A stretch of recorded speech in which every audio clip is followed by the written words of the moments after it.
ओळखलत का सर मला? पावसात आला कोणी, कपडे होते करदमलेले, केसावरती पाणी. क्षणभर बसला नंतर हसला, बोलला वरती पाहून, गंगामाई पाहुणी आली, गेली घरट्यात राहून. माहेर वाशिन पोरी सारखी चार भिंतीत नाचली, मोकळ्या हाती जाईल कशी, बायको मात्र वाचली. भिंत खचली, चूल विझली, होते नव्हते गेले, प्रसाद म्हणून पापण्यामध्ये पाणी थोडे ठेवले. कारभारणीला घेऊन संगेसर आता लढतो आहे, कारभारणीला घेऊन संगेसर आता लढतो आहे, पडकी भिंत बांधतो आहे, चिखलगाळ काढतो आहे.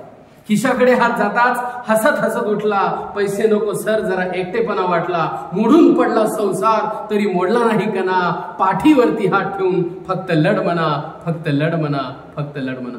अशा पद्धतीनं कणा नावाच्या कवितेतून प्रेरणादायी विचार पेरणारे, प्रेरणादायी विचार सर्वांपर्यंत पोहोचवणारे आदरणीय कवी कुसुमाग्रज नाटकचे विष्णू वामन शिरवाडकर यांची आज जयंती. त्यांच्या जयंतीनिमित्त त्यांच्या पावन स्मृतीस सर्वप्रथम मी अभिवादन करतो आणि मराठी भाषा गौरव दिनाच्या आपल्या सर्वांना शुभेच्छा देतो. मित्रांनो, दिनांक 27 फेब्रुवारी 1912 या दिवशी महाराष्ट्राच्या मातीत एक तेजपुंज तारा जन्माला आला. असामान्य प्रतिभा आणि विलक्षण शब्द सामर्थ्याच्या जोरावर या सारस्वताने मराठी भाषेमध्ये साहित्याची निर्मिती केली. माता सरस्वतीच्या देवळातील सर्वात तेजस्वी रत्न म्हणून ज्या साहित्यिकाला गौरव केलं ते महान शब्दप्रभू कुसुमाग्रज म्हणजेच विष्णू वामन शिरवाडकर यांचा जन्मदिवस.